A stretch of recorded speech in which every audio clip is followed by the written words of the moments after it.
Hi, this is Eric from longboxreview.com. Welcome to the show. Welcome to a special episode. This is probably going to be my year-ending episode, I should say.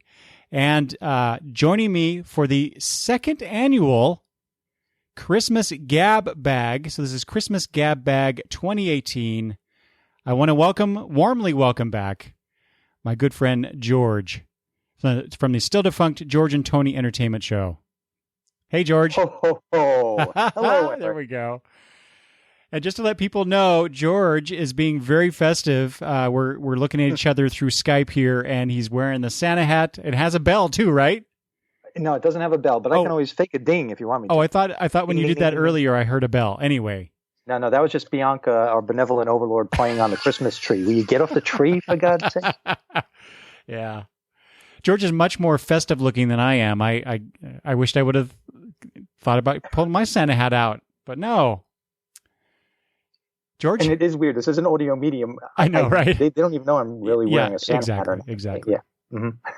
What they don't know is that the Christmas hat is dripping blood and... No. Wait, you're really ruining the alibi. I know. I just totally ruined the ambiance there. Quick, stop recording. Yeah. George, how the hell are you?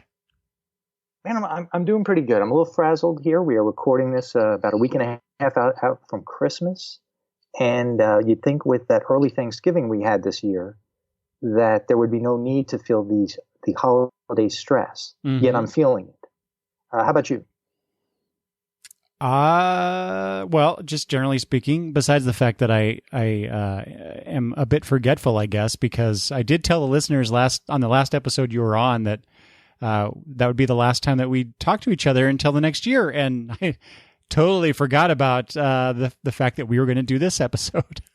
Well, you could throw that out there. You throw them off because that's true. You don't want them always to know and expect what's happening here on Longbox Review. Well, yeah, this think of it this way. This is a Christmas surprise, a Christmas miracle, perhaps.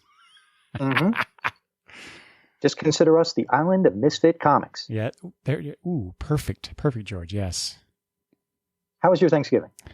It was fantastic. Good. My daughter came up for Thanksgiving, and which was awesome because she brought our beautiful 16-month-old granddaughter, and I got to spend lots of wonderful toddler time. I thought your granddaughter was going to stay home and watch the house when your daughter came over. Oh man, I totally misunderstood what was going on. Yeah, we had a good time. Cool. What about you? Oh, we had a great Thanksgiving, although I was sick. Oh no. I got that holiday sickness, although I got it for Thanksgiving, whereas normally I get it at Christmas. And it kind of ruined that weekend. It didn't ruin Thanksgiving. I made a point of not letting it ruin Thanksgiving, but I didn't get any of the holiday stuff I hoped to get done that weekend. And that ineffectiveness snowballed into the following weekend. And now here we are. And I, again, have that frazzled feeling. And I blame it on being sick over Thanksgiving weekend. Mm-hmm. But I still did have a good time. I didn't do any of that Black Friday shopping or anything like that. I don't do that either. Even if I hadn't been sick, I wouldn't have done it anyway. And the only, do you ever partake in like the online sales for Black Friday or Cyber Monday or Small Business Saturday or anything like that? I do take a look. Connie, my wife, looks a little bit more than I do. And we did find some things online. I've actually entered the mid-2010s and I got myself an Amazon Echo. Oh. Because that was on sale on Cyber Monday. And I still have yet to figure out why do I have this thing and what the benefit is? Because I don't have any smart devices to link it up to. I don't have locks on my doors or lights that I could say, hey, turn on my outside light. I'm not home yet. Or my TV or anything like that. So the only thing I've been doing is asking it the weather, which I could find out myself with my smartphone. Asking it to play music, which so far I haven't liked yet. And just asking it to tell me a joke. And usually the jokes suck. What? So, I don't know if wait, what? It does that? It tells jokes? Yeah, I had, in fact, to try to use as an example, my brother called and said, how's the whole Alexa Echo thing going? So I said, well, why don't I just let you know? So I took the phone over and I said, Alexa, tell me a joke. And she told a bad knock knock joke. I don't even remember what it was. Oh, and when she does it, I call it a she. I mean, it's an it, right? When she does it, she does the who's there part. Oh. Which I didn't expect. You know, I was about to say who's there. I thought it was prompting me for a response. Mm-hmm. And it did the whole thing. You know, like it would say knock knock. Then it would respond to itself saying who's there, and then it would say little old lady, and then it would respond to itself little old lady who, and then it would say, I didn't know you knew how to yodel, you know, something crazy. Bum. Mm-hmm. See, I was about to say when you were first describing this, I was about to say that whatever you paid for it, it's got to be worth its weight in gold if it tells jokes, even if they're terrible jokes. But if it is telling the whole thing, call and response, yeah, that's not worth it. Yeah, no. Terrible, no. Alexa. So if any of your listeners out there have an Echo and use these devices for anything beyond the smart devices that a lot of people supposedly have in their homes, I can't imagine everybody has smart locks and smart lights and stuff like that. Please let Eric know, or you can hit me up on Facebook at George and Tony Entertainment or on Twitter at George and Tony, and let me know, what can I use this thing for? That's kind of why I haven't gotten one of those devices either. I mean, I know I have an iPhone, so I'm sure I can hook it up to whatever home device, Google or Amazon or whatever. But I just, you know, like you, it's like, well, I have my phone. What do I need one of those things for? Yeah, if it winds up being a doorstop, at least I only paid a third of what you would normally pay because of the Cyber Monday. And I also got an Amazon Fire Stick. I finally got a Fire Stick. I don't know why it took me so long to get one, but it was pretty cheap. And now I can watch stuff from Amazon Prime and Hulu on my TV after all this time. Mm-hmm. So that's pretty good. Good. I'm looking forward to that. I haven't broken it out yet, but looking forward to using that and pretending I know what I'm doing electronically now. Yeah. Well, speaking of Hulu, we took advantage of a Black Friday sale or whatever it was. Hulu gave what was for new customers. It was giving a year's worth of service for 99 cents a month. Oh wow, that is a good deal. Yeah. Have you watched anything on Hulu? Having it this short period of time? A little bit so far. Yeah. Mm-hmm. Not too anything much. You can recommend or nothing yet? No original programming yet? No. Okay. I think the only thing I've watched on it is an old episode of Buffy the Vampire Slayer. Okay.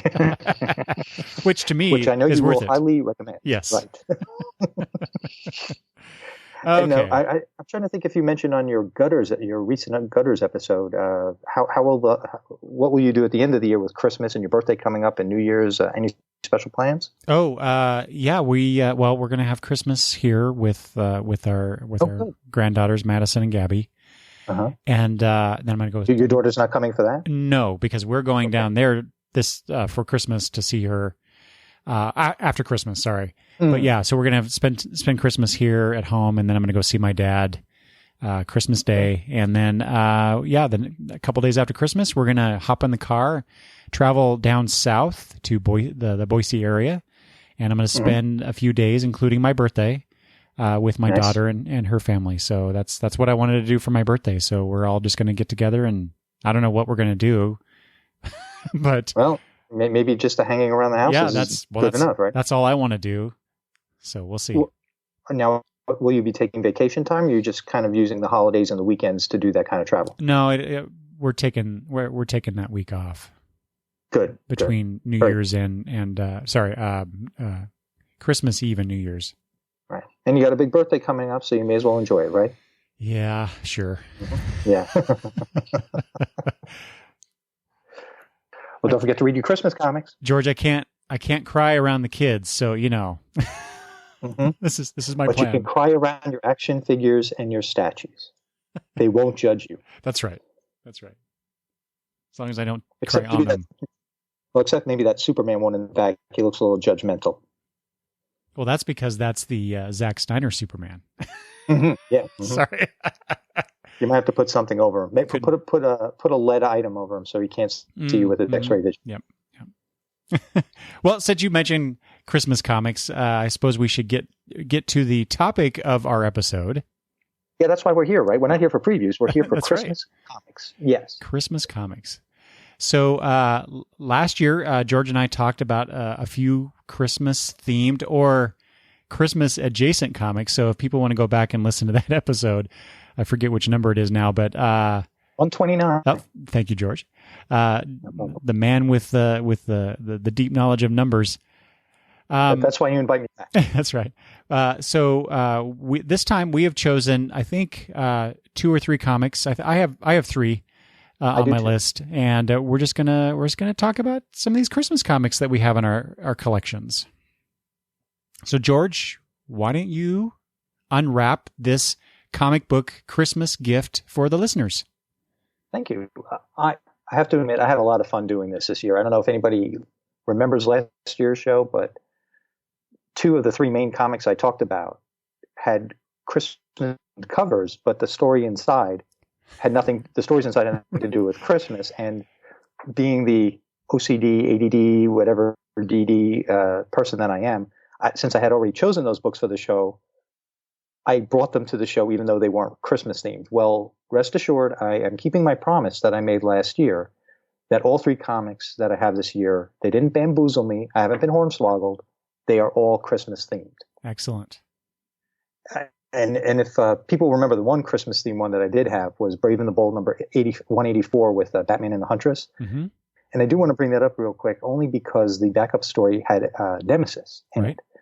And if people are reading Heroes in Crisis right now, they would know that Nemesis made an appearance in one panel. Oh, that's right, yeah. And if you didn't know who Nemesis was, we told you who he was in episode 129.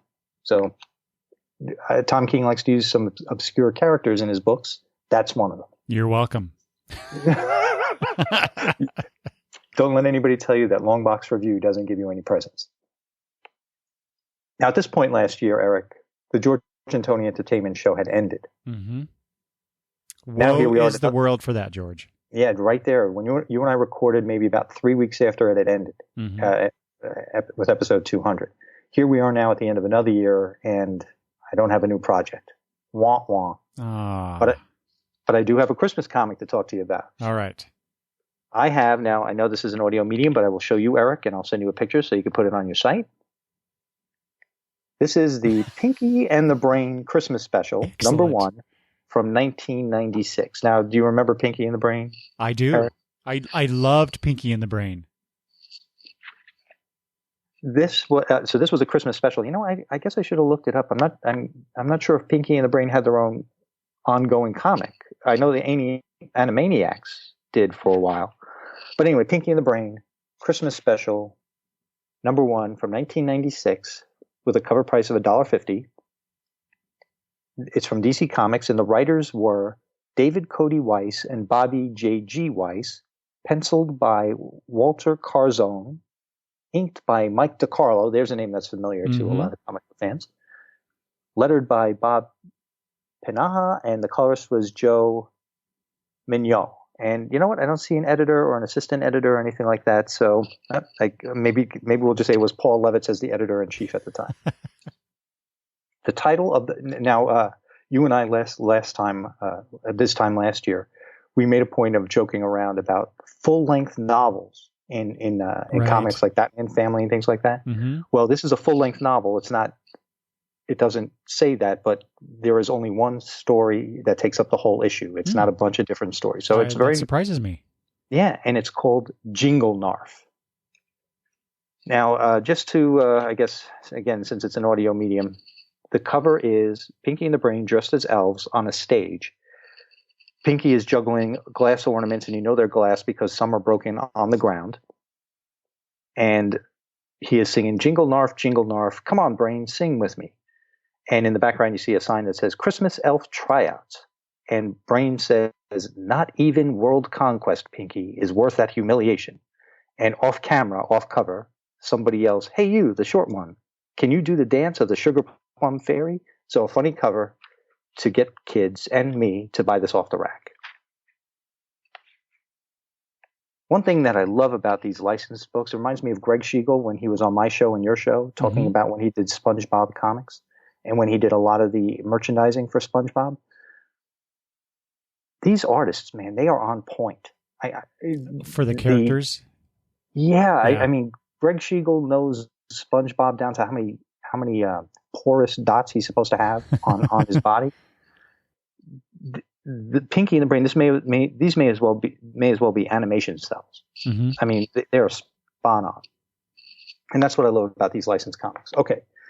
Now, in an attempt to not let this run long like our previews episodes, which are always my fault, I have a bunch of notes here, and I'm just going to give you a quick synopsis of the story, and we can move on if you have any questions. It was fun to revisit this property. I haven't thought of Pinky and the Brain in got to be at least 15 years. Probably even haven't thought about them in the whole century. I've had no reason to think of them. So it was fun to go back to this comic.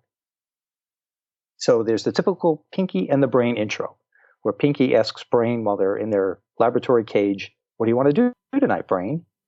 And of course, Brain answers the same thing we do every night, Pinky: "Try to take over the world." Dun, dun, dun.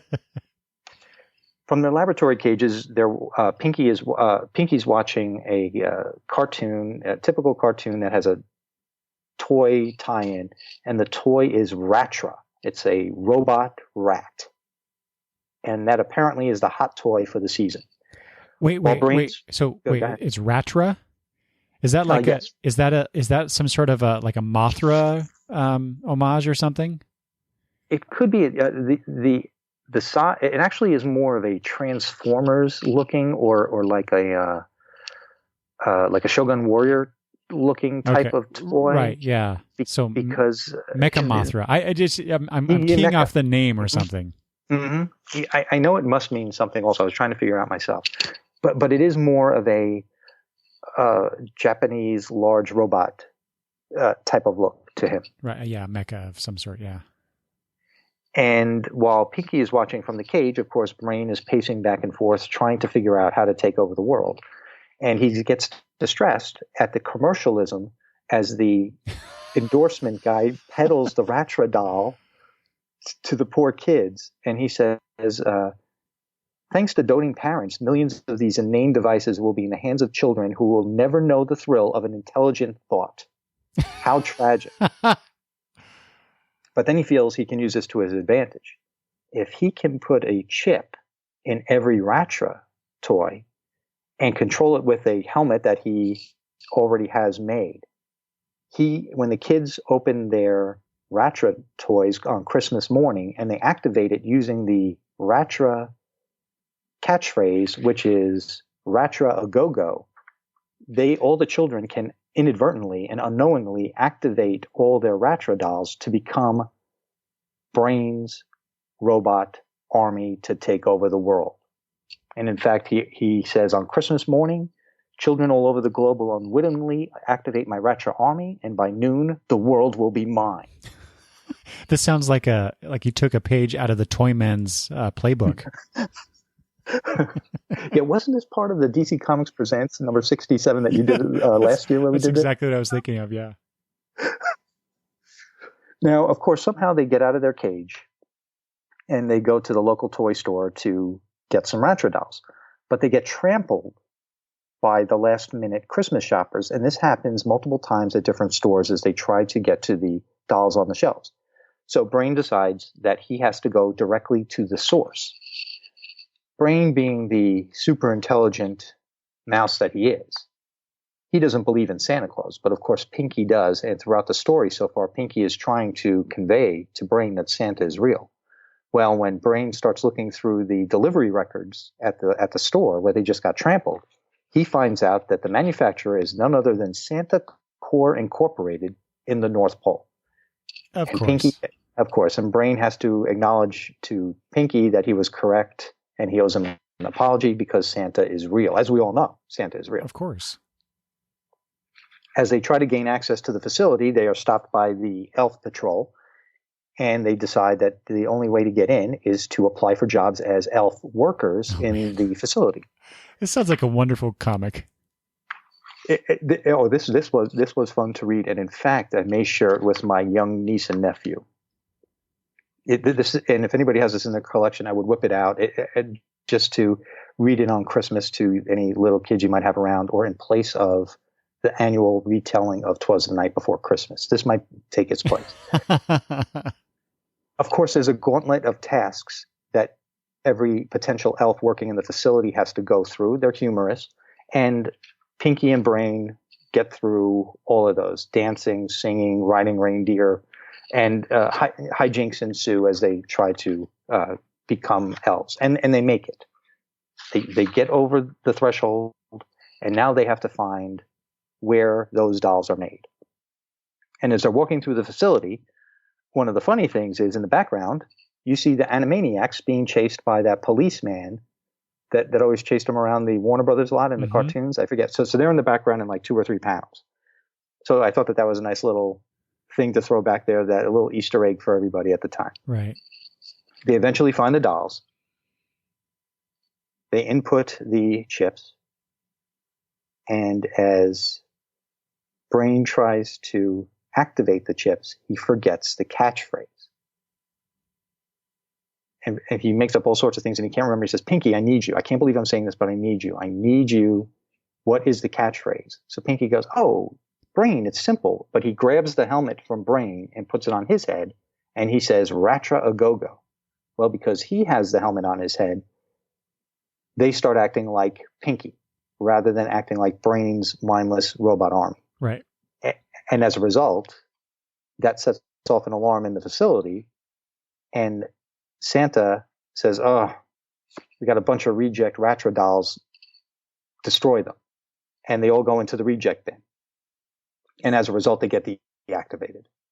So now Santa has to make more dolls, and Brain's robot army is now useless to him. Do they learn a lesson? No, they don't learn a lesson or anything like that. All they learn is that Santa Claus is, of course, real. And Brain explains to Pinky, I must remember to factor your unpredictable nature into my calculations for tomorrow night. And then Pinky asks, why? What are we going to do tomorrow night? And Brain says, the same thing we do every night, Pinky. Try to take over the world. The end. Nice. And you wonder why we love Christmas comics. So what, George, what was it about that particular comic that drew you to talk about it tonight? Believe it or not, Eric, I have this portfolio with a steno pad in it that I use for my Christmas card list every year. And inside that steno pad, inside that portfolio, besides the steno pad, are Christmas stickers, Christmas stamps, George and Tony Entertainment Show stickers that I randomly put on cards just for the heck of it because I got to use them. And this comic has been in that portfolio. And I don't know why. Okay, I was just going to ask you why. It might have been because I do have some reading traditions when it comes to Christmas. I like to always read 'Twas the Night Before Christmas. I have a hardcover story about Santa Claus that is it P. Craig Russell or Charles Vess? I forget who does the illustrations in it, but I like, and the reason I don't remember is because I haven't read that book in a while. But those used to be some of my annual traditions, to read certain books every year and also to listen to Patrick Stewart's one-man rendition of A Christmas Carol. George, I'm sorry, let me interrupt you because I just, within days of us talking here, I just found out that there was a recording of him doing that show, and I don't have it. I got to get it. Oh man, this is the problem of not having brick and mortar bookstores anymore, or very rare to see them around, because that was always a staple. Whether it was back in the day with cassette tapes and then with CDs, that was always a staple at my local Borders and Barnes and Noble. Yeah, you would always see that out. Now I mean, there are Barnes and Nobles around here still, but something. I'm wondering if I've ever seen that out there. I'll have to take a look. Anyway, sorry, I didn't mean to interrupt there. I mean, did. Listen, but... then I'm going to interrupt both of us further. I had the benefit of seeing that show live. Okay, we can no longer be friends. Because remember, I'm a native New Yorker, and at the time I lived in New York, and when he had that, we all had to go, and I'll tell you one thing: it was a sight to behold. And you always think, oh, well, he'll probably do it again next year, or maybe he'll do it in London next year, and then he'll come back to the States the year after, and he never did. So I'm glad that I had an opportunity to see that show and have the recording to remember it by. George, I am so incredibly jealous right now. I feel like I need to shake. That's how jealous I am right now. Sorry, man. Oh man. There's one thing I remember, and it is on the recording. I think it was after the intermission. He, rather than have a bell ring to indicate that it was like maybe 2 a.m. or 3 a.m. or something like that, he actually made the sound, and the sound was something like gadong, gadong. So me and the friends and Connie and the friends who went, everyone around this time of year, if we're talking, all of a sudden somebody might just go gadong, gadong, and it puts a little smile on our face. That's great. How did we get on that subject? The constant Christmas traditions you have. Oh, and you asked me why did I pick this? So yes. Last year when we did this, and I had those 2 books that in the end had really nothing to do with Christmas. When we were done recording, I went to do my Christmas cards, found the book, and I said, oh, how stupid. This would have been a perfect book to do for the show with Eric. And the way my mind works, I've been thinking about it ever since then. And I didn't forget, and I knew that this was one of the books, if we did this year, this was one of the books I wanted to talk about. Good. That's how this crazy mind works. Very quickly, could I tell you about some of the ads in the book? Sure. None of them are holiday related, but just because it's from the mid-90s, I thought that it would be interesting. There are some video games. There's some role-playing games. There's a model car ad, and with that model car, there was a special limited edition comic book. It was a Batman comic issued in September of 76 or 1976. On the cover is the Riddler. It looks like it could be. It's very small and very blurry. It's hard to tell who the artist is or what issue number it is. But I thought that was pretty cool. That not only did they show that you got the bonus comic, but it says in the small print, originally issued in September 1976. Huh. So I thought that was interesting. And on the back cover, inside, they were soliciting Green Lantern, the Kyle Rayner Green Lantern, and Silver Surfer, Unholy Alliances, that crossover event. Mm-hmm. And on the adjacent page was a trading card ad. It was called Power Chrome Legends 95 Premier Edition, and in the ad, there's a Neil Adams Batman, I think a Dan Jurgens Superman with the long hair, and a John Byrne Wonder Woman kind of jumping out at you. So I thought that was kind of cool that they had those images there. But there's one video game I want to tell you about real quick. It's an arcade game, not a video game that you would have at home. And it was a hockey game. And now I got to, of course, okay. The action is open ice. The action in open ice is so real you might even see nose hair.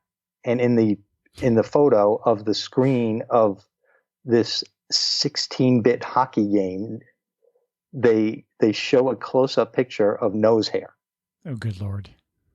And of course, we know what graphics were like in the mid-90s. And I'm looking at the graphics in this picture here, and I'm like, you're trying to tell me that this looks so real that we're going to see somebody's nose hair? Right. Come on. Yeah. This is ridiculous. But they took a picture of somebody's nose with disgusting nose hair coming out of it. Mm.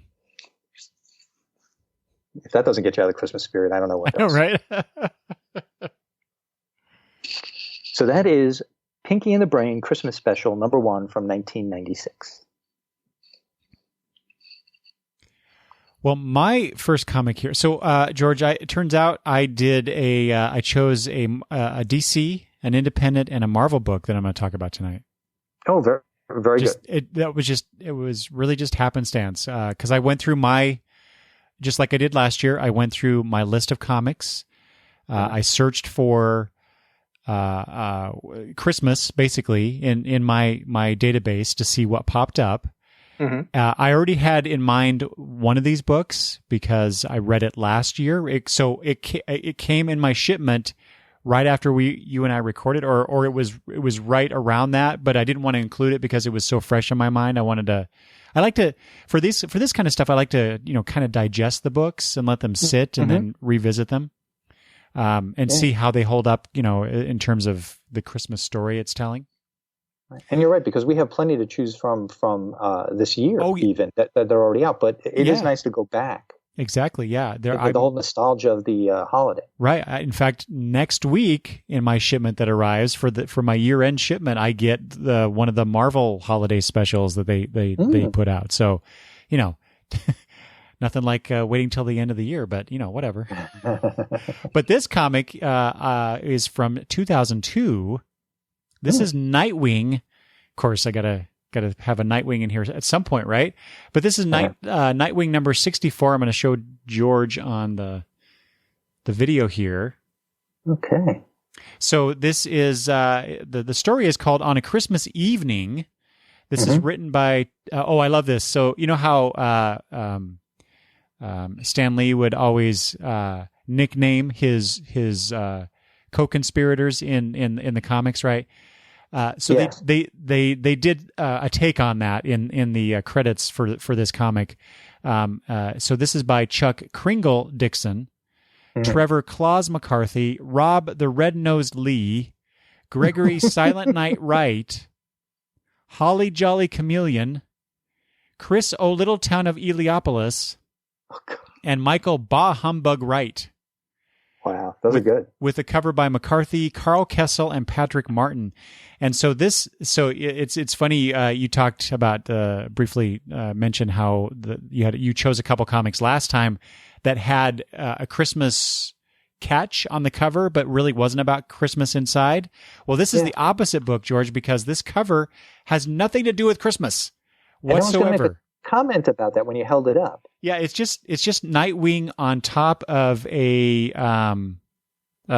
what do you call it, a train, and so it's an N train, and so they took that circle N, and then it looks like someone spray painted Nightwing on the surface of the train. What a weird graffiti tag! Yeah, exactly, and that's it. That's the cover. Nightwing's not even featured prominently. It's more about his name on this train. So, okay, whatever. But at least the inside, it opens up with with a guy dressed as Santa Claus. Yeah, there you go. But of course, he's not a good guy. He's actually not such a great guy, and so Nightwing's taking him down. But what I like about this story, so basically, so this is the time period in which Dick Grayson was a police officer in the Bloodhaven Police Department. And so if there are people out there who are watching the current Titans series on the DC Universe app, that's where they get this whole idea that Dick Grayson is a cop, because that was part of the Nightwing book. Was that volume 1 of Nightwing? Yes. If anybody was going to be a historian about it? Okay. It was the first ongoing series of Nightwing, yeah. Mm-hmm. I don't know if this might be technically volume 2 or 3 because they had of the miniseries. Yeah. In fact, I don't. But it is the first ongoing series. Yeah, it's the first ongoing one. So anyway, yeah. So he's a police officer, and he comes to work one night, and turns out that the whole squadron is, or the station, I should say, they take a lot of the letters to Santa that the kids around the Bloodhaven community send. And mostly, they make a comment about this, about how it's mostly the poor parts of Bloodhaven that they are doing this for. And so they'll read the letters, all these cops, they'll read the letters and they'll try to answer them, maybe drop off some toys, because Santa may not be able to make it to those neighborhoods for whatever reason. And Dick Grayson comes across a letter from this little girl, and I want to show George this. The way that they draw this is kind of funny. I don't know if you can see that, George. Yes. So let me read this letter. Full page spread too. Yeah, it's a splash page of just this oddly composed. I mean, the paper looks really weird. It's oddly composed. I'll just say that in terms of the art. But dear Santa Claus, please don't bring me toys. I just bring my daddy a job. He wants a job but can't find one, and that is why he's going to do some bad stuff to make money. I am very scared. I don't want my daddy to be, and Grayson's thumb's in the way, so some of the words are blocked, but I think it says to be bad or get hurt or get sent away. Can you give my daddy a job? Your friend, Shara. And so that letter brings a tear to poor Dick Grayson's eyes. And he then decides he's going to find this girl and help her out. You know, what a very Santa Claus-y thing to do, right? Right. Well, it turns out that this little girl is right, because Dad is planning on doing some bad things so that he can make some money. He's a widower. And he's raising this. I think she's a 5 or 6 year old girl. I can't really tell, because this is one of my pet peeves in comics, George, is that many artists and writers don't do small children they don't depict them very well. And she acts wiser than her years in some ways, but then in the way that she acts in others and talks, she seems, young, just like the letter kind of denotes. But anyway, she obviously understands what her dad is doing to some degree, because he gets a job that night, Christmas Eve, to deliver some drugs for this drug dealer, and he gets so much cash out of that. But with that cash. And this is the nice thing that I like about this, he's not just some drug dealing guy he's a down on his luck guy who's trying to raise this young girl. It's very obvious in the story that he cares about her, that he wants to protect her, that he wants to make this drop so that he can have enough money. So basically take her out of this world and make a better home for her. Mm-hmm. So, you feel some sympathy for the guy. He has his heart in the right place. He's just going about things the wrong way. But thankfully, he has, primarily his little girl to thank, and also Nightwing, who shows up in the end to basically save him and the little girl. But before I get to that, though, the little girl. So let me step back for a second. The drug dealer drops off the package. And he's, like I said, he's supposed to deliver it. He goes to change so that he can go out and do this. While he's changing, his precocious little daughter takes the bag and starts dumping the drugs down, flushing them down the toilet. and he's like, "What are you doing?" And there's this touching little scene where he's just hugging his daughter in the bathroom. And that's basically when the bad guys show up, saying, "You didn't do the drop. What's going on?"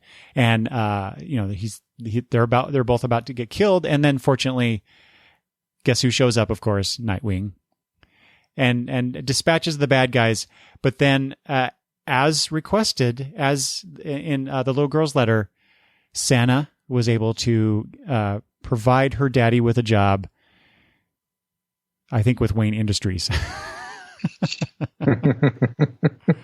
So, I just really, it's a really kind of feel good story for the season. So, and it featured one of my favorite characters in comics of all time. So, very sweet.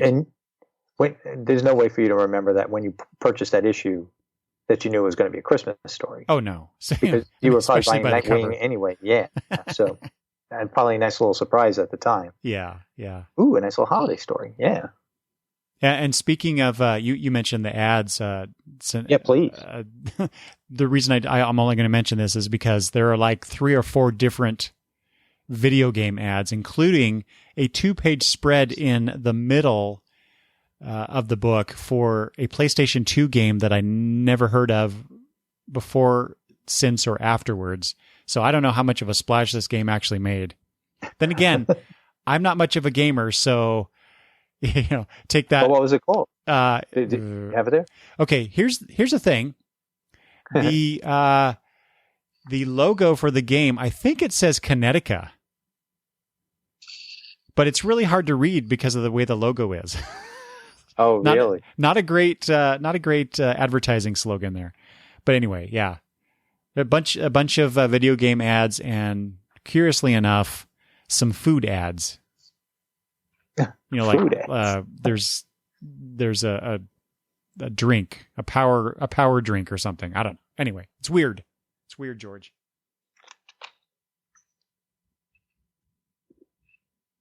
Well, my next one, I realized I did the same thing you did. I didn't do it on purpose, but I realized I have one DC, one Marvel, and one sort of independent also. See, now, folks, you have to, I want them to realize George and I don't, I mean, other than I guess I did send you a pic of my choices, but we don't generally tell each other what we're doing when we do things like this. It's just because we kind of I think we kind of want to be surprised.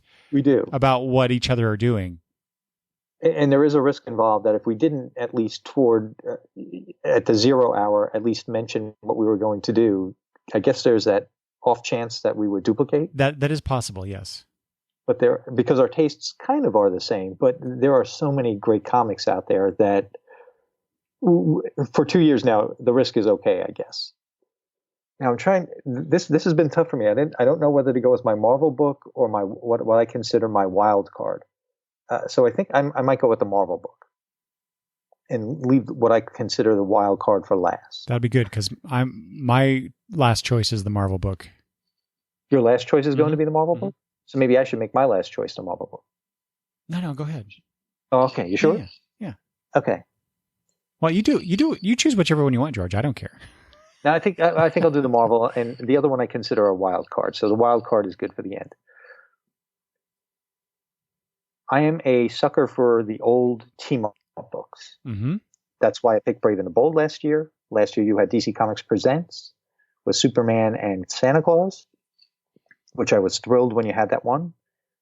I loved Marvel Team-Up, but my favorite out of the 4 big 2 team-up books was always Marvel 2-in-1. And I remembered that there was one of the first issues that came out, number 8, had the Thing and Ghost Rider, and it was a Christmas-themed issue. So Marvel 2-in-1. Okay, this has got to be good. Presents the Thing and Ghost Rider, number 8, 25-cent cover price. This is volume 1 because now there's a volume 2 that just ended. This is the original Marvel 2-in-1 where the Thing would team up with other Marvel characters. The cover date is March of 1975, so this came out around the holidays of 1974. So this is a 44-year-old comic. It is written by Steve Gerber, the fantastic Steve Gerber. The artists are Sal Buscema and Mike Esposito. The letterer is Charlotte Jeter, and the colorist is George Roussos, and the editor is the legendary late great Len Wein. The title of the story is Silent Night, Deadly Night. And on the cover, you see the Thing holding on to the Ghost Rider as Ghost Rider is driving his motorcycle over the 3 wise men and a bunch of other people who are dressed in garb from biblical times. If that doesn't make you buy this book, I don't know what will. I already want this book, George, and I know I don't have it. And at the time, Marvel 2-in-1 was published bi-monthly, which that explains, and you know what, I don't think I ever realized that, or maybe I did, and I didn't care enough to remember it, but that explains why it had such a long life, but still ended at issue number 100, yet started, if you did the math, you think to yourself, how did it last that long? But that's because it was bi-monthly, at least at the beginning. Even in the title, on the title page, it says Silent Night, Deadly Night, and it says Christmas Eve, 1974. So it actually dates the story for you, so you know what's going on. And the story opens with Ghost Rider driving through the deserts of Arizona, and he comes across the 3 wise men riding across the Arizona desert on camels. Now, there's some exposition in the captions. Remember, this is a time when there were there was an omnipotent narrator that let us know what was going on, and there must have been something going on in the Ghost Rider title that maybe made Johnny Blaze always be Ghost Rider. Like something was going on. They were being very coy about it, but it sounded like he was dealing with something that happened in his own title. So if you were reading all the books at the time, it kind of made sense and it tied everything together. So now Ghost Rider has to figure out why the heck are three wise men going through the Arizona desert here. They're following the North Star, seeking what they call the Child of Prophecy, and they invite Ghost Rider to join them. But Ghost Rider declines since the camels can't keep up with him, and he says, and I quote, "And I'm a mite too impatient to lope along with you fellers, so catch you later, men." And he drives off. There's a lot of that 70s lingo in here. I think you and I talked about that last year with some of the stories. Depending on what era the books were written, the language used was definitely of the time. And that doesn't, I will admit I have not read a lot of Ghost Rider. Oh yeah, I've never picked up a Ghost Rider book. But that does not sound like Johnny Blaze to me. One of the things that popped into my head immediately was I was under the impression that when he turned into Ghost Rider, that he was almost even a different personality, almost like the Hulk. Mm-hmm. And to hear him, and I guess that's how, maybe because Johnny Blaze talks like that, I don't know, but to hear him talk like what his alter ego would talk like, that was very strange to me. But again, I think it has something to do with something in his book that might have just happened at the time. Okay.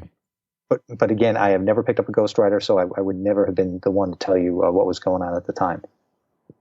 Now we cut to Christmas, a Christmas celebration at the Baxter Building, home of the Fantastic Four, with the Thing, the Invisible Woman, Visible Girl at the time probably, the Human Torch, Medusa from the Inhumans, Alicia Masters, the Thing's girlfriend, Namorita, Prince Namor's cousin, and her roommate Annie Christopher, plus Franklin, Reed Richards and Sue Richards' son, and Wundar, the 22-year-old space orphan with the mind of an infant. Reed Richards is on the roof taking readings of the giant star in the sky that the three wise men in Arizona happen to be following. Because it's an anomaly of some sort. Shift back to 2,000 miles west, where Ghost Rider follows the star to a village right out of the Bible with Native Americans in Middle Eastern garb. Ghost Rider knocks on the door of an inn. I think you see where this is going. And a seemingly mesmerized Wyatt Wingfoot, a regular in the Fantastic Four comics, answers the door and says, "There's no room at the inn." Jeez.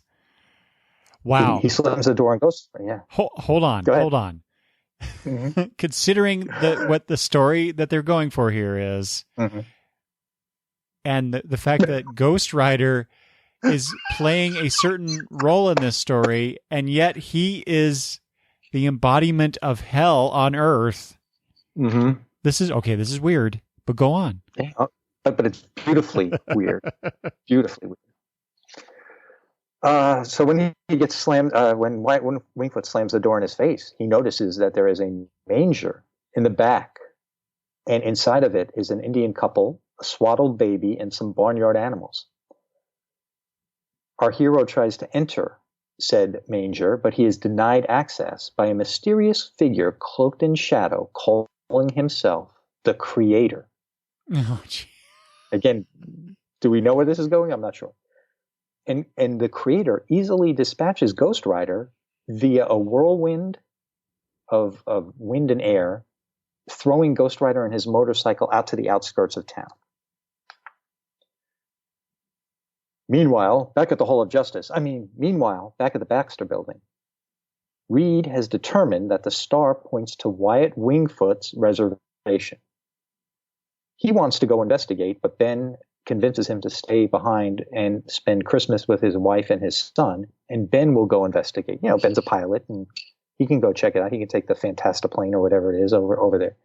So he flies out to investigate, and he meets up with Ghost Rider. And what's funny, I kind of expected the usual misunderstanding fight to take place, but it didn't. even though it's indicated that they had never met before. But Ben acknowledges that he had seen ads for Johnny Blaze's motorcycle shows. And of course, everybody knows who the Thing is. So there was no need to have one of those fights that you would get, like in Marvel Team Up, where everybody would fight Spider-Man when they would meet him. So I don't know if that was refreshing or I was disappointed I didn't see a fight. I'm not quite sure. And just as the two superheroes are catching up with each other, the three wise men catch up with them. And they come upon them and they try to hatch a plan where Ben and the Ghost Rider will replace two of the three wise men so they can sneak into that stable.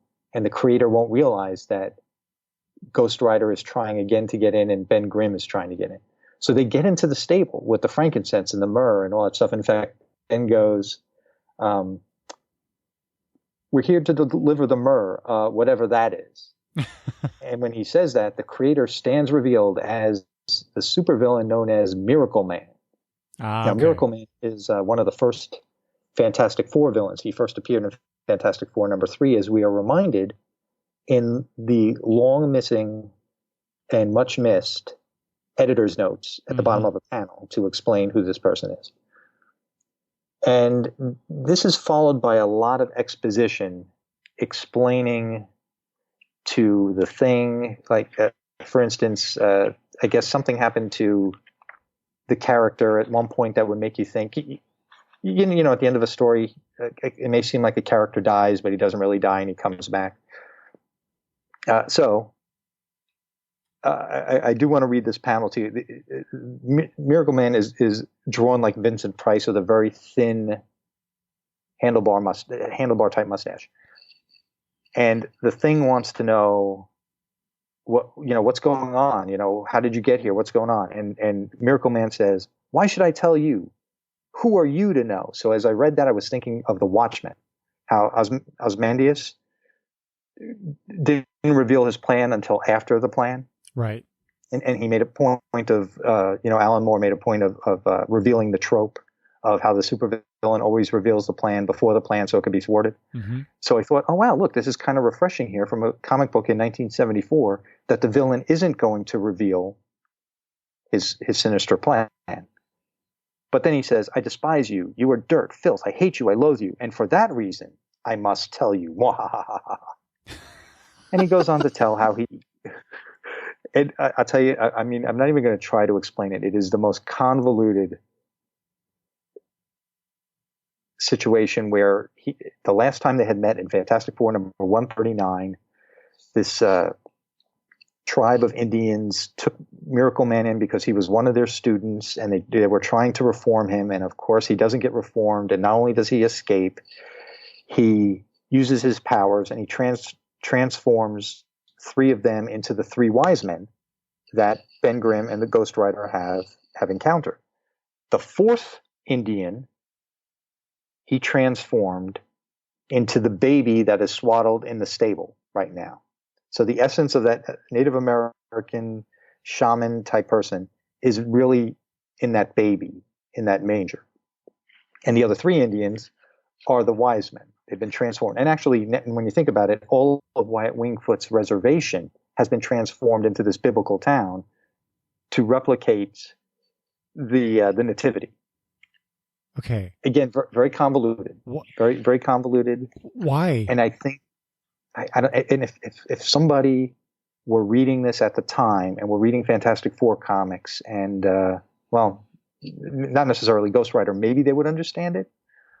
But coming in as a one and done type of thing, you're just thankful for a little bit of exposition and explanation that doesn't make any sense, but it makes sense to somebody, maybe not me.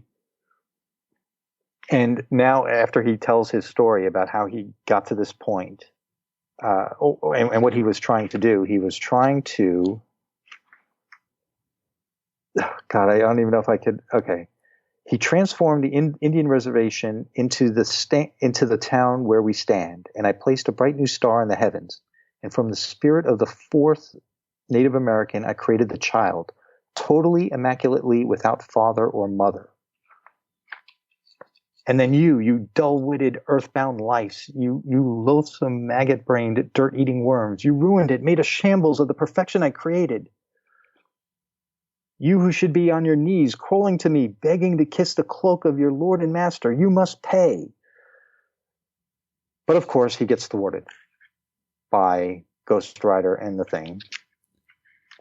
And he is, after his defeat, the three wise men become the Native Americans again. The reservation is disenchanted and becomes a reservation again. But the child remains a baby.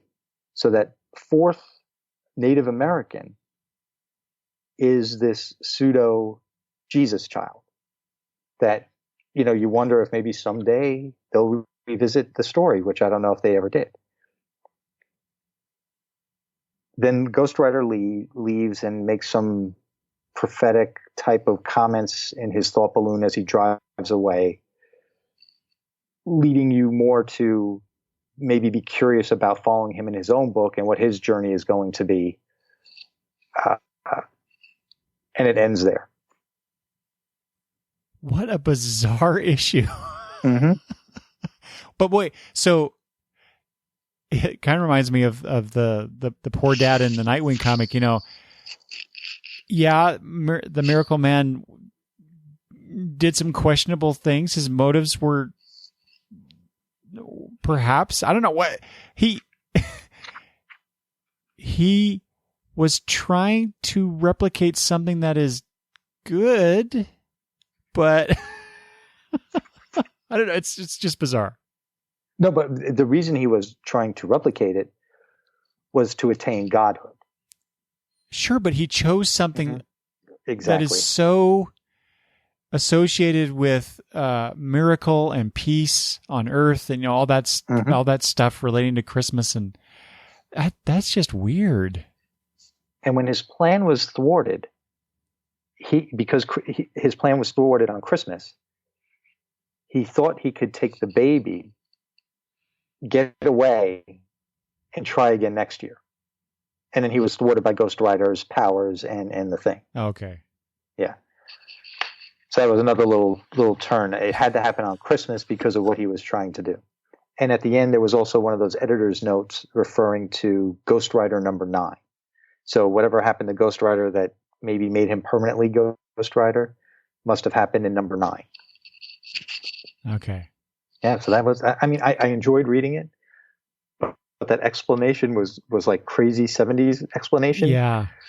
And when I read stories like this, I was thinking about this, as I read stories like this where so much is packed in here. Like a story like this would be a 12-issue miniseries that Tom King would write. or Jason Aaron would write it in like a 15-issue epic or something like that. And meanwhile here, this thing was stuffed full of story. And in case you wanted to know, there was going to be Kung Fu action 60 days from now, where the Thing was going to meet Iron Fist in Marvel 2-in-1 number 9. Mm. Mm-hmm. I know that because I've read kind of some behind the scenes about some of these team up books, that there are times when they had already chosen, okay, we're going to put the Thing together with Ghost Rider, for example, but it's like, okay, but what's the story going to be about? And then they just kind of throw a story in there just to make everything fit. But often it came across like this. It seems like really convoluted and doesn't need to be. And bizarre in the way that it unfolds, just to get these two characters together, for example, right? Right, and I did... But that's part of the fun. Yeah, a lot of these team-up books, especially from what I remember from Marvel Team-Up and Marvel 2-in-1, they did bring... Like, it would be very rare they'd be fighting somebody like Doctor Doom or Magneto. You'd kind of have an obscure character that it might even be tied to the guest star. In this case, not necessarily tied to the guest star, more tied to the Fantastic Four than anything else. And if anything, it might have tied up, if anybody had read that Fantastic Four issue where he went away with the Indians, whatever happened to Miracle Man? Well, here's the issue that tells you what happened to Miracle Man, right, instead of having some epic saga in Fantastic Four, because he's already been defeated by the Fantastic Four twice. So here, let's throw Miracle Man in here for that team up. Mm-hmm.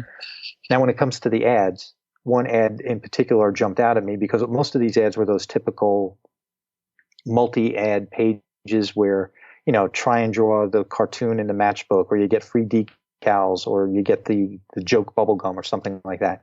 And definitely the Charles Atlas ad was in here. But there's something that a little cartoon. It says, "I'm sick and tired of my job." So I figured you might enjoy this, Eric.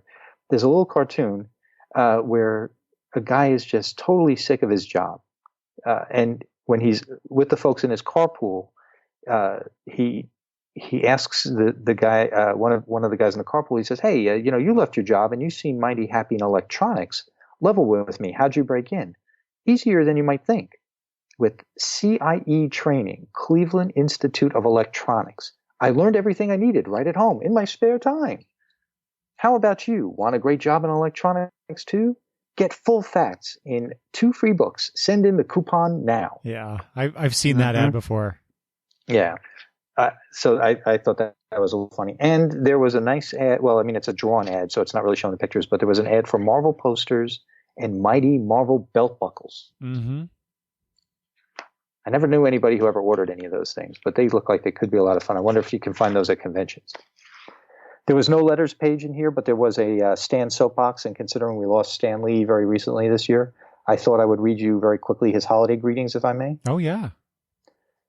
Holiday greetings right from the heart to our wondrous scripters who make writing an art, to our painstaking pencilers breathing life to each tale, and our illustrious inkers, be they female or male.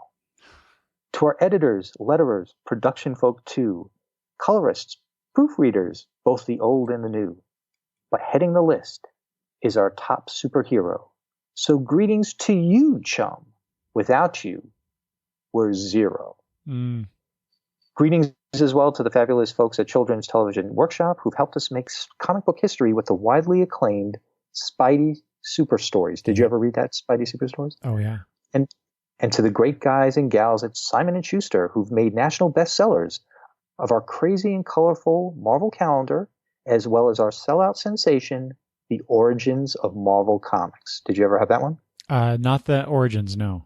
And the season's best from all of us here in the bullpen to our talented engravers, printers, distributors, and licensees, to all the true believers everywhere who've truly made the Marvel Age of Comics an era of fun and fantasy and fellowship that will long outlast these fleeting words. Excelsior, Stan.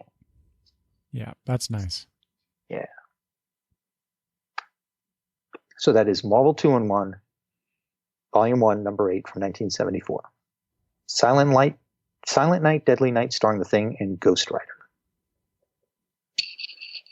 Now that was a fun one to dig out. And I'm not as organized as you. I used to be before I moved down here to Virginia. To find this, and this was a task to find, going through the boxes. It was fun to go through the boxes. It wasn't fun lifting them, and it wasn't fun digging. But I eventually found this book, and it was worth the hunt. So was this? Did you have this in mind in particular, or were you just going through your boxes? Okay. Oh no, I knew it was more of a matter of, because I do have a complete collection of Marvel 2-in-1 and Marvel Team Up all in one long box, and it was a matter of finding that box. And it's not like they're marked up from the outside, so I really did have to dig to find it. And of course it was in the back, and it was the old joke, well, it's the last place you look. Yeah. Well, it was really, if it wasn't in that box, it was then I was screwed because I didn't have any other boxes to look at. Oh. So it really was the last box. But it was nice to see the old collection again, because those are some of my favorites. Yeah. Well, my next one is sort of in the last box ish for me, because it's a W comic. This is the Wormwood Gentleman Corpse Christmas special. Wait, so your boxes are like that? You have them alphabetical and stuff? I have my comics alphabetical in them. Do you? Yeah. Very good, Eric. I wish I did. How else would you do it, George? Eric, I haven't put anything in a box since 2007. So. Oh. So when they find your corpse, it'll be buried under a bunch of comics. Is that what you're telling me? Please, yeah, bane of my existence. That's why in the last previous episode I was talking about totally cutting things off. Mm-hmm. I need to have a stop point so I can put things together and maybe get rid of some stuff. Yeah. Well, I hear you. Mm-hmm. So Wormwood, huh? Yeah. So have you heard of Ben Templesmith's Wormwood Gentleman Corpse? Only, to be honest with you, only through previews. Okay. I've never read it, never looked into it past the covers that they put in previews. So I love Ben Templesmith. I love his art. I think I got introduced to him through a book that he did with Warren Ellis called Fell. Never read it. And then I just kind of, I read that. I'm like, ooh, I really like, this is a unique style. And then I started buying more things of his. I met him once at Emerald City Comic Con. He was gracious and wonderful to talk to and stuff. And then he came out with Wormwood is it's a creator-owned property that he has, and he's put out several things. I actually have an old trade that I found on the cheap at a used bookstore that I bought. I actually haven't read it yet, curiously enough. But I did read right before this Christmas special, there was a miniseries that he put out called Mr. Wormwood Goes to Washington. And it was all about the Gentleman Corpse going to Washington, D.C. to rout out this evil that had infested Washington. And so you kind of get... We could use that in real life. Yeah, I know, right? Depending on how anybody thinks. He kind of plays with that same plot device here, or the same plot, I should say, with this. But it was still, Templesmith he's just a lot of fun to read. And like I said, his art is just so different from everything else out on the stands or in the spinner racks or whatever, right? So for anybody who may not be familiar with Wormwood Gentleman Corpse, there's actually a nice little brief description of this character. I'll read that here. And just so you know, this is from IDW. This came out. This is the one I mentioned. It came out last year in December.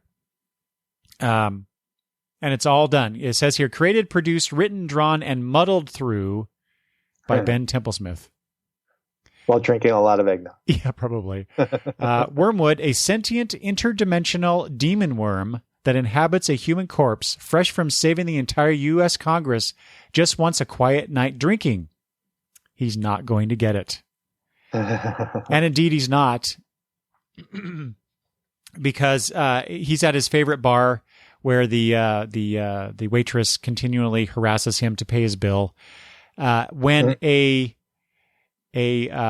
elf pops into this interdimensional bar, basically saying, "I'm looking for Wormwood. You have to help me. Santa Claus is dead, and you have to save Christmas." So Wormwood decides to go help out Santa Claus. Turns out they actually have a history together. I don't know if this is published history or if it's just he's referring to something that happened off page, so to speak. But maybe it's part of Dickens. Huh? Maybe Dickens wrote something about them. Ooh, yeah, maybe. Well, considering that Wormwood, inhabits a corpse, it could be anything. Yeah. At any time. But so they arrive in the North Pole, and there is a scene of a great battle. There's all these elves all around, decapitated, bloodied. There's fires in the background. Not your typical Christmas tale, George, I will admit. It sounds a little like Lobo's Paramilitary Christmas or something. Yeah. Is this a crossover? It very well could have been. But they're working their way towards Santa's workshop when they come across some elves on reindeer, and the elf that first came to Wormwood to ask for assistance is called Boris. Turns out that Boris is a what does Wormwood call him? Hold on one second. A battle elf? Yeah, battle elf.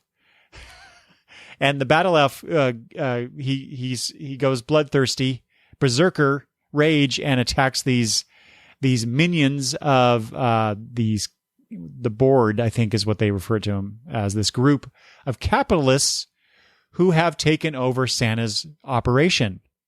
I feel like I feel like a little kid and you're telling me a bedtime story. I don't know if you could tell from the picture here, but I'm enthralled. More like a horror story. Well, I'm hanging on every word. So eventually, Wormwood and Boris are escorted to the board, and there's I'll try and show George this. It's kind of like I said, I like Ben Templesmith's art. It's very colorful, it's very photoshopped. Okay, but I like it. Usually, when you say things like that about comic book art, it's usually kind of derisively mentioned, but I like it. But I don't know if George, can you see that middle panel here? Yes, I do. Yeah. So that's the board. So there are these demon looking characters whose heads are bigger than cars almost. It's a nice image, but basically that's where you find out that they, poor Santa Claus fell behind in his payments, I guess.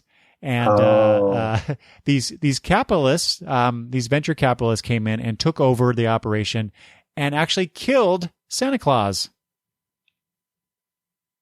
Don't tell the kids. There's a word I want to use here, but it's a family-friendly show. So they throw Wormwood, because apparently Wormwood owes them some money too.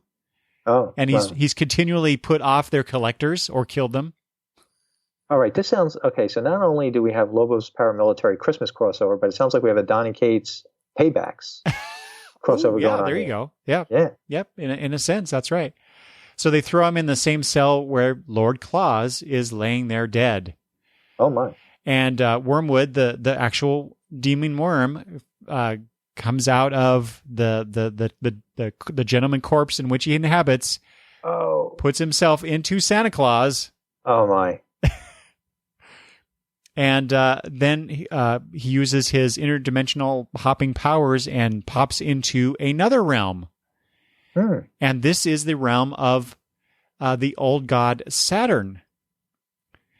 And they have some history. Turns out Wormwood has history with a lot of different mythical creatures. Apparently, old god Saturn is not all that keen on seeing Wormwood, considering their past together. Apparently, the old god Saturn happens to have a thing for livestock that Wormwood had some dealings with. I'm not entirely sure what all that means, but they definitely have some words about that. And anyway, Wormwood convinces Saturn to come back to the workshop and take over the operation, because it turns out that Christmas was his to begin with from pagan times, right? So that whole idea of I don't know what they would call it back then, whatever Christmas was before, Christ. And it was a solstice celebration, right? Thank you. That's the word I was trying to think of. Yeah. So they dramatically enter the boardroom, Santa's workshop, where the board is, I should say. And Wormwood just simply shows them the deed to the Claus operation that belongs to Saturn. And it's all on the up and up, and these guys have to vacate, and Saturn takes over Christmas. And, screw you, venture capitalists. And it's funny you say that, because does he say that? Please tell me he does. Wormwood gives, in Santa Claus's body, gives them the bird. Oh man, that's great. And then once that's all done, and everything's back to normal-ish. What happens to Santa? What? What happens to Santa? He's dead, bud. Oh, so Wormwood is now Santa? No. Wormwood takes back his body and heads back to his favorite bar to enjoy some sweet nectar. And hence we get Tim. Then Tim Allen has to become Santa. I know, right? They activate the Santa Claus. Precisely. Yeah, I mean, or Arthur Christmas, right? There's an Arthur Christmas. He can come in. All these crossovers. It's you talked about the comics in which you were enticed by Christmas covers and there was no Christmas stuff inside. Well, this is kind of like the anti-Christmas comic. Yeah. Wow. I mean, it's very much all about Christmas, sort of. But I just, they can all be sweet endings. Yeah, I mean, it's like I said, it's anti-Christmas. It's just just different, and I, despite the overly simplistic plot, because there's not a lot going on in this story, but there's a lot of, I mean, it's a $3.99 comic. I don't remember how many pages it is, but it's at least 20, if not 22 pages, I think. But not much happens in here. But it's over the top. There's some explicit humor. at times in this.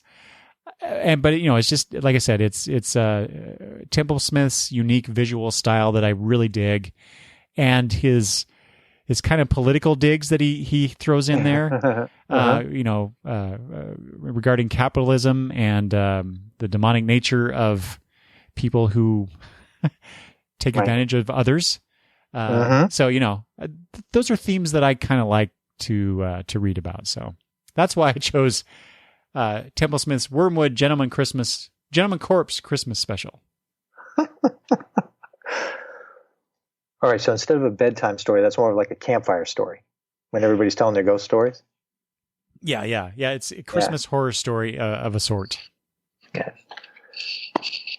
What's your final book of the night, George? Well, mine is an independent publisher, and you know something, as I reach over and I grab it. Oh, by the way, did I? Well, I'll show you later. Did I show you the cover of the Marvel 2-in-1? No. There it is. I could have shown you this afterwards for the benefit of the listener, but there it is, just so you know that it exists. As I reach over for my wild card, my third and final entry in this year's Christmas Gab Bag, I call your attention to last year's Gab Bag, where you had an issue of Batman Family that you had a Robin story in, and you said that there was a double-page spread in that issue where readers submitted their drawings for alternate new Robin costumes. That's right, yes. We all know, most of your listeners, if not all of them, because they're all comic book readers, we know we lost Norm Brayfogle this year, an iconic Batman artist. And when he passed away, somebody posted a picture that he had sent in as a fan of an alternate Robin costume that made it to a 2-page spread in a comic, not identifying what the comic was. I'm wondering if it's that comic. Oh. I have no idea. There was a Norm Brayfogle, and they were signed. I'm guessing the readers were given their acknowledgments, who the artists sent them in. So if you have that issue handy, you should check that out and see if one of those is Norm Brayfogle from before, when he was a kid, when he was a fan, just sending stuff in. Yeah, I'll check that out. All right. Now, this is I'll call it a graphic novel. It is a hardcover book from Penguin Press, a division of Penguin Press called Razor Bill. I found this at my local comic shop, Comic Logic. Again, they don't pay me or anything, but somehow I weave the name of their store into every episode I'm on. They have a discount rack with graphic novels, trade paperbacks. I think I was looking at it in the summertime, just glancing at it as I was leaving the store. And this book was sitting on top for $2. And I said, A, how do I pass this up for $2? And B, this is going to be on Christmas Gab Bag 2018 because it is Manga Claus, the Blade of Kringle. Oh my God. And on the cover is Santa Claus with 2 katanas, I guess, with his, he is shirtless and he has his Christmas pants on held up by suspenders with his very muscular body there. This book is written by Nathaniel Marunas, and the artwork is by Eric Craddock. This was a fun discovery for me. Now I want to get to the page where they have the dedication. This book is dedicated to up-and-coming ninja marauders Dashiell and Dexter, I guess maybe the kids of the creators. And this book has a copyright date of 2006, so this came out 12 years ago.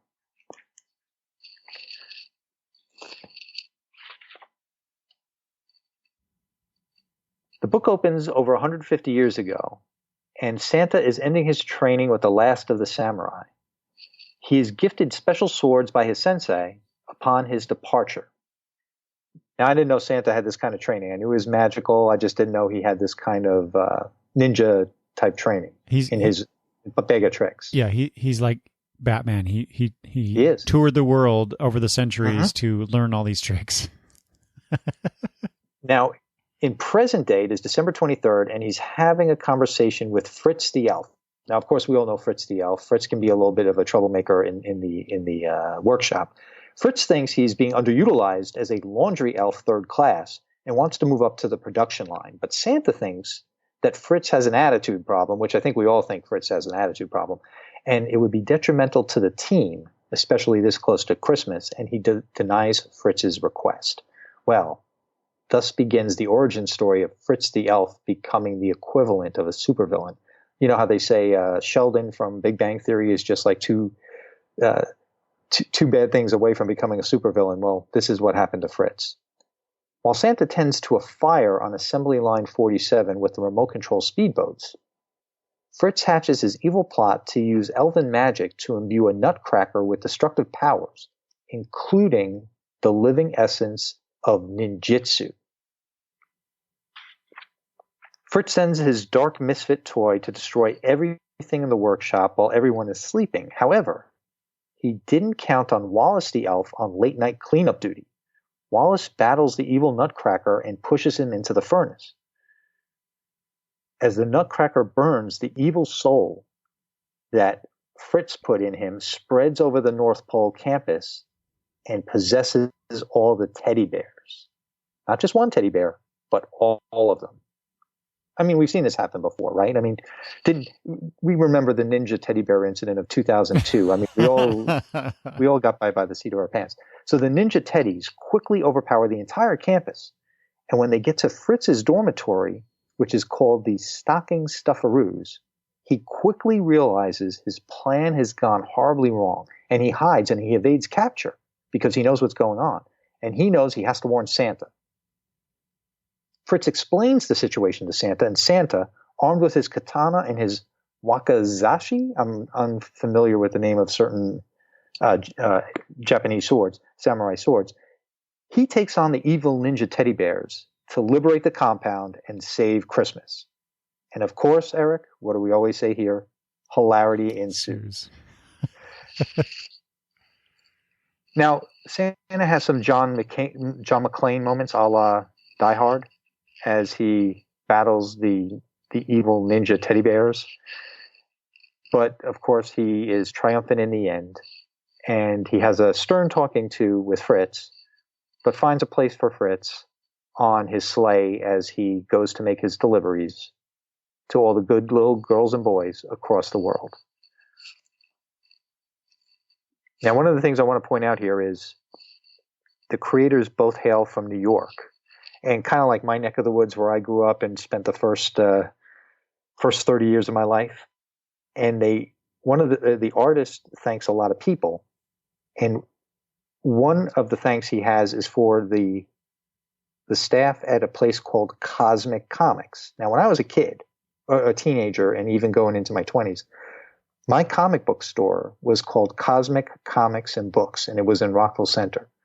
I doubt it. I sincerely doubt it that this is the same place, but I think it would be funny if it was. This was one of those typical places, though, where the two owners didn't make you feel very welcome. Mm. And it was one of those things where you wanted to go to Cosmic. You would just call it Cosmic. You wanted to go to Cosmic, but the experience wasn't very nice, as opposed to like when I go to Comic Logic now, where it's like going to Cheers, and you have a good time, and you're friends with the people behind the counter, you're friends with the customers. So I have good memories and bad memories of my Cosmic Comics, but I thought it was funny that these guys had a place called Cosmic Comics on Long Island that they go to now themselves.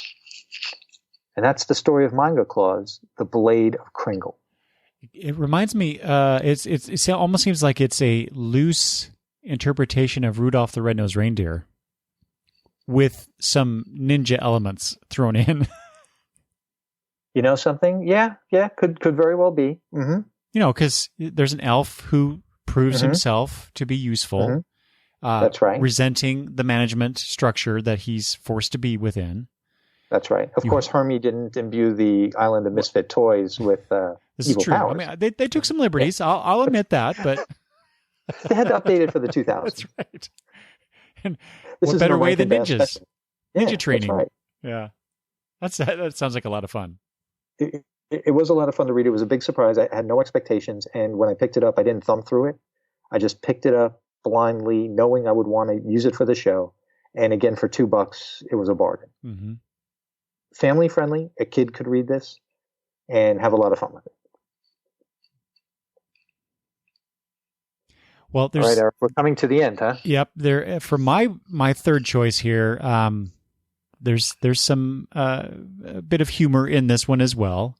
There probably are some ninjas in here. I'm not entirely sure. I'd have to go back and look. But what this is the Avengers Annual 2014. Oh, let me see. Show George on there. This is by Catherine Immonen, David LaFuente, Rain Barreto, Lee Lowridge, Corey Pettit, and Jake Thomas, with the cover that I just showed George by LaFuente and Lowridge. I remember that from previews. Oh, yeah. Yeah. And I did not pick it up. So this is the story opens with a tour of Avengers Tower at the time with some really smart kids. Who is it? I think is it Shang-Chi who is doing the tour? Oh, interesting. Yes, Shang-Chi's doing the tour, showing these gifted children, some cool stuff at Avengers Tower. Tony Stark, of course, is Tony Stark and makes some comments and totally ignores and gets the kids to focus on the wrong thing that Shang-Chi's trying to get them to focus on. But, it's okay. After that tour, though, so the Hulk, Black Widow, Iron Man, and Captain America are left in Avengers Tower, but very soon everybody but Cap leaves because they all have plans for the holidays, right? Tony wants to go off to some deserted island and just relax. Black Widow just wants to veg and read a book and drink some wine. The Hulk is off to I think it's some sort of symposium or something, halfway across the world or whatever. So they all leave Cap alone. And so he's minding the store. Well, what everyone does not realize just yet is that one of those young people from that tour stayed behind.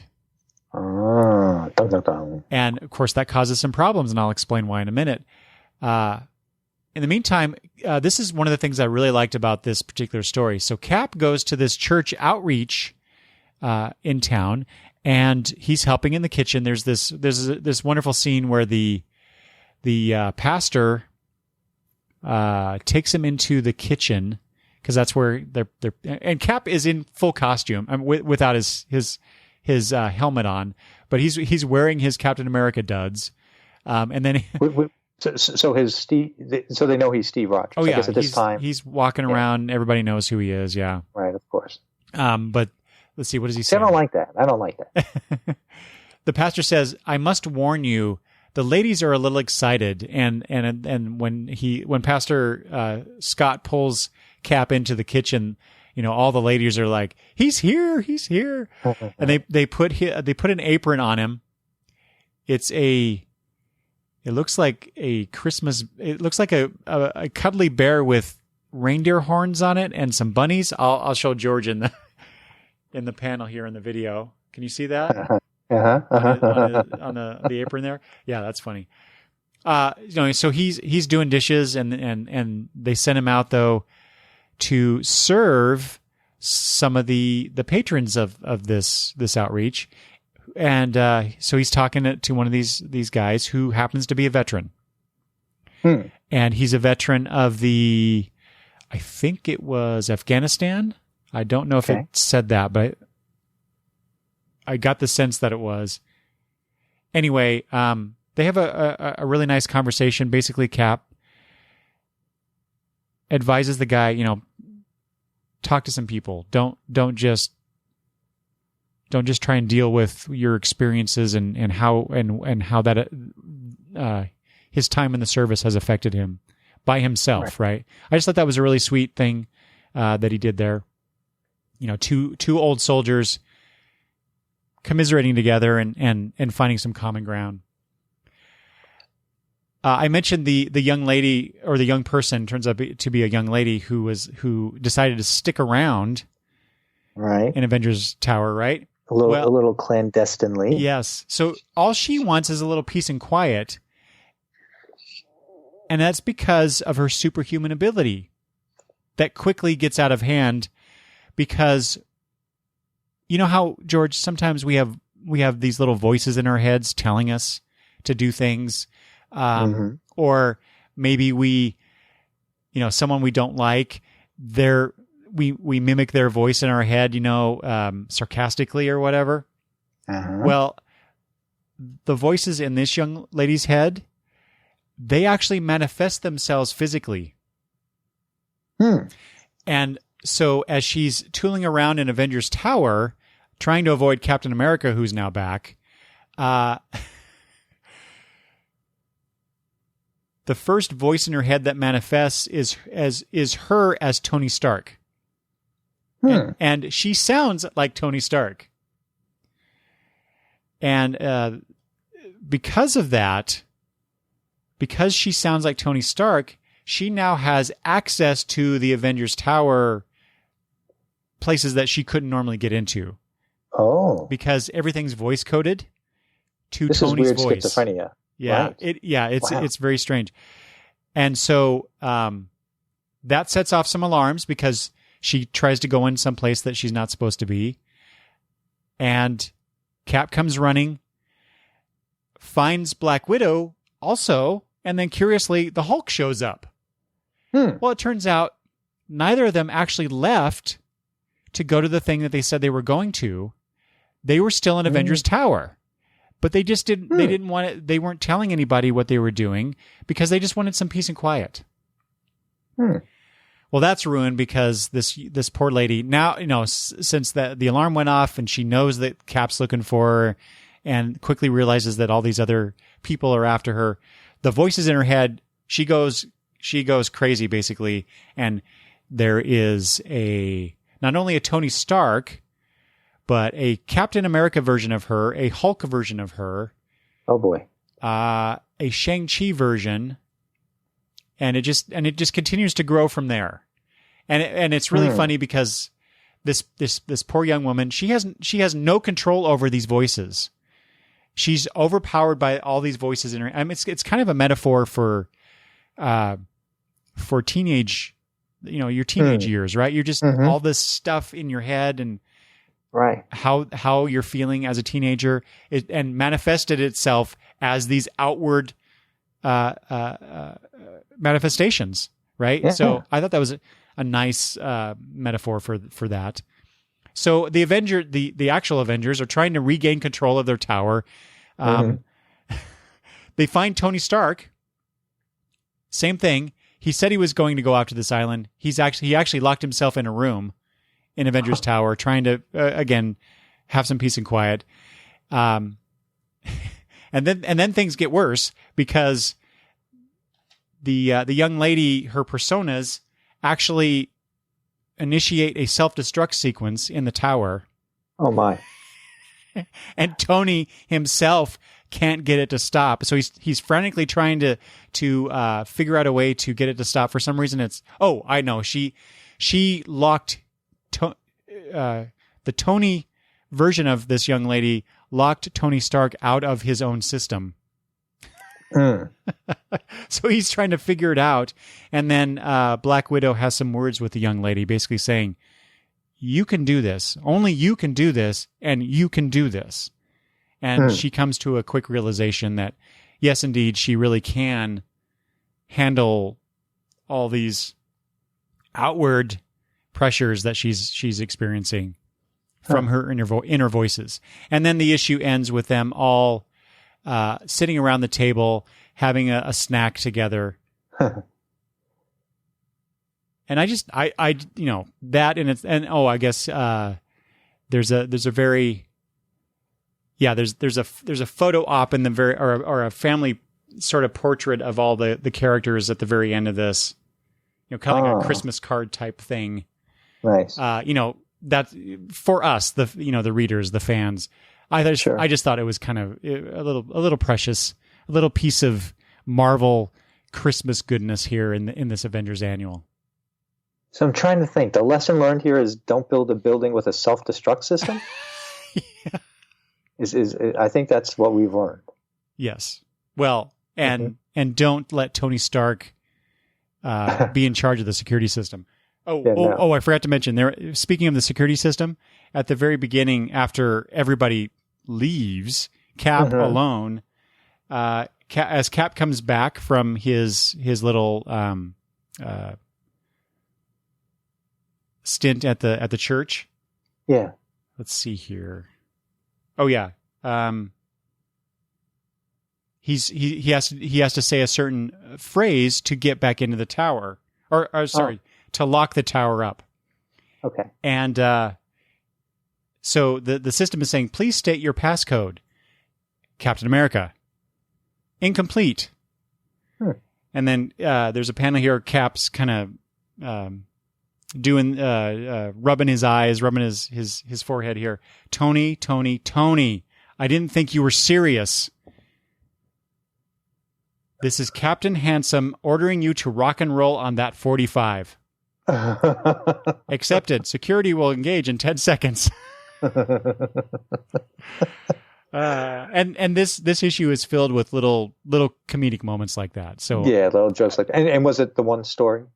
Yeah, it's all just that one story. Good, yeah, nice. It was just a little bit of Christmas fun, and I thought it was a great way to end the three books that I chose for this year. And who wrote that one again? Was it the regular Avengers writer at the time? Probably not. Right? It was Catherine Immonen. Oh, Catherine Immonen. Okay. So I can't remember back, 3, 4, almost about 4 years ago. I don't know. That wasn't Bendis Avengers back then, was it? I don't know. I think Hickman was doing Avengers at that time, but I don't recall. Okay. Yeah. Sounds like a fun book. It was surprisingly fun. There's all this chaos. Well, one, I read all the people involved in this. I mean, usually, I guess a lot of that's just color. Yeah, because David LaFuente did all the art. It was written by Immonen. I guess it was all the other people. I thought maybe there was a lot of different people involved. And generally speaking, when I see a lot of creators' involvement in a particular book, I think, what went wrong with this? But nothing went wrong with this. It was just a nice little slice of Christmas. Good picks. Yeah. Well, that was a lot of fun. And I'm not going to stop reading Christmas comics between now and the end of the year. I have plenty to read from the past and present. So I'm looking forward to the holidays. I don't have any time off besides the holidays themselves and the weekends. But I'm going to make some time to do some reading and have a little fun. I would like to do the same, but I'm afraid that I will I'll have a lot of voices in my head. Manifesting themselves. They're superheroes. Exactly. Yeah. You don't have a self-destruct system in your house, do you? Thankfully, no. Good. Unless you count one of our little dogs who might chew some things up, but no. I have a little game for you real quick before we go. Okay. All right. Since we're together, this is the last time we're going to talk to each other probably until Christmas and our respective birthdays. So you and I both listened to another show called Creator Talks with Chris Calloway. Mm-hmm. I know he's reached out to you to let you know that he listens to your show too. And he has creators on his show, and he would never have podcasters, but he has kind of a standard bit of questions that he always asks everybody. So I figure since he'll never invite us on because we're not comic book creators, we're comic book podcasters, or at least you are, or I was, I have a couple of Chris Calloway questions borrowed from Creator Talks. And of course, if he hears this, I apologize for stealing from him. Hopefully it's not trademarked. Well, I think what is the sincerest form of flattery? Not copying, but mimicking, or you know what I'm trying to say. Yep. I just don't remember the exact term. So, Chris, if you are listening, this is the sincerest form of flattery. We both listened to your show, and we've always wanted you to ask us these questions, but now I'm going to ask them of Eric right now on his show to close out the Christmas Gab Bag 2018. And I'm going to start, Eric, with if a toy company was going to make an action figure of you, what would your accessory be? Oh my God, George, you should have warned me about these questions so I could come up with something. No, because I want to just like he attacks the creator he speaks with whom he speaks. I want you to just say the first thing that comes to your mind. A hat. A hat. Okay, very good. You know, as you can see in the video, George, you know me. I can't see because there's a glare. There's I don't know where that glare coming from. off the forehead. Yes, I need a hat. I can't survive in this life anymore without a hat. And would it be a baseball cap? Would it be a Santa cap like hat like I'm wearing? What would it be? Would it be a cowboy hat? What would it be? No, a I prefer a chef's hat. No. What would it be? God no. Oh, okay. What do they call them? Ivy caps. I prefer those. What's an ivy cap? What's a good? Think of a cap that an Englishman might wear in the countryside or something. Oh, okay. Yes, I think I'm picturing that in my mind. Okay, great. Okay, very good. I could picture you wearing one of those. Actually, I might have even seen you in a picture wearing one of those. I wear. That's pretty much all I wear as far as hats go. Okay. All right. Great. Okay. Next question, borrowed from Chris Calloway on Creative Talks. When you were a kid, what kind of posters did you have in your room, if any?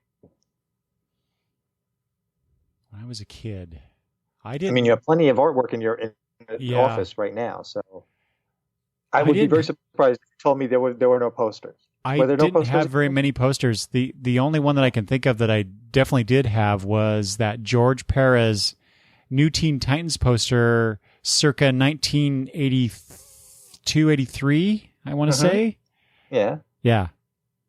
I'm trying to think of what that was. I mean, it was just a bunch of the characters in various poses on there. It was a painted picture that they turned into a poster that I regret. Was it something that was a cover of one of the books? Or no, it was that was a poster exclusive thing. Nice. Okay. I have it posted somewhere on my blog. Okay, we'll have to dig that out. Yeah. As people go to longboxreview.com and find it amongst all the other great stuff out there. One last question that I have borrowed in air quotes from Creator Talks. And I think this is the most Christmassy question, whether it be birthday, Christmas, anniversary, whatever. What is one of the best gifts you have received? Oh, okay. First thing that pops in my head, there was a, for Father's Day, my wife took my daughter and Gabby and Maddie at that time, and they were really young. This was several years ago. Hired someone to take pictures of them. Very nicely done pictures. And the person took all the pictures, put them into a slideshow that was put to music. A song, one of my favorite songs is a Sarah McLachlan song. I think it's, now I'm forgetting what the song is. Would it be one that everybody kind of knows because it's been on the radio? I'm sure. It's one of her bigger hits that for some reason I'm blanking on the name. But more importantly, the song was sung by my daughter, Brittany. Oh, wow. And so, so there was this nice little photo book. And there was this DVD, and so I popped it in, and the picture starts showing, and as soon as my daughter's voice comes on through the speakers singing that song, I cried like a baby. You start bawling. Yeah. Wow. Well, that is a beautiful sentiment for the holidays. Even though it's Father's Day, it's a beautiful sentiment for this holiday too. All right. Well, thanks for indulging me. I will pay you back for that, George, in some future episode. I think your listeners appreciate getting a little more of the behind the scenes of Eric, even though you give us plenty on the Gutters episodes of your show. I was going to say, I think they get enough through the Gutters episodes, but yes. Anyway, okay, George. Thanks again for joining me on our second annual Gab Bag. As you can tell, I've been looking forward to this almost since the day after we recorded the last one. Now that this is almost a tradition, since we've done two in a row, I want everyone to know that I'm treating this like the Macy's Thanksgiving Day Parade. Once the parade's over, you start planning the next one. And rest assured, once we shut these microphones off tonight, I'm going to start digging through my comics for 3 more Christmas-related comics to talk about in 2019. I already have one picked out. Do you really? Yeah. That's awesome. Yeah, one that I just read. Mm-hmm. So, and you know what? This show has inspired me. I'm going to have to dig out some of my Christmas related artwork and maybe post it on my Twitter page. That'd be great. Put some stuff out there because I have some nice Christmas related artwork, and I like to share. So I'll put it out there. Well, George, if people would like to share with you, how might they do that? I have my Facebook page. Man, you know what? I haven't been on Facebook. I just recently went on Facebook for the first time in maybe 2 or 3 weeks. So Facebook may not be the most optimal way to get in touch with me at this point, but my Facebook page is George and Tony Entertainment.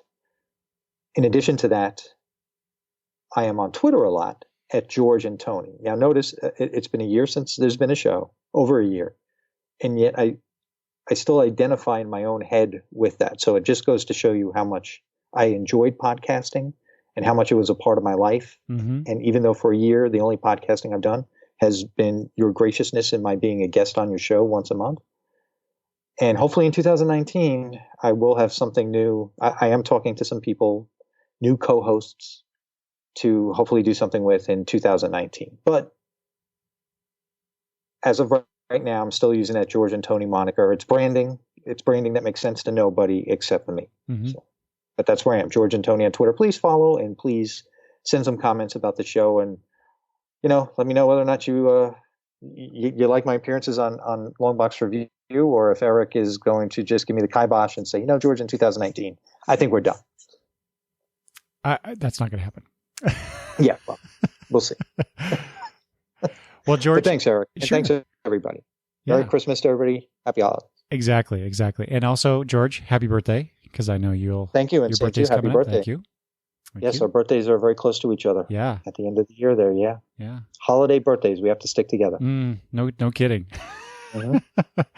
But if people would like to let me know some of their favorite Christmas comics that they may have read recently, or in the distant past, whatever, doesn't matter. Or what the new ones are. There were plenty of new ones that I know you and I probably are not going to pick up. Exactly. Yeah. You can always let me know what those are and interact with me, converse with me. You can send me email at longboxreview@gmail.com. You can probably like I always say, the easiest way and quickest way to converse with me is on Twitter.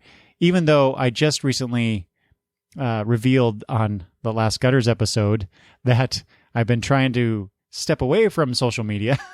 I still check it. I will still respond to anyone who is very nice and reaches out to me.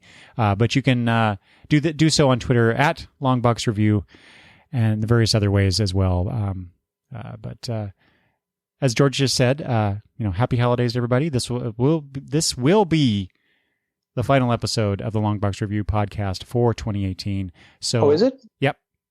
All right. That's my plan anyway. We'll see how it goes. Happy New Year to everybody too.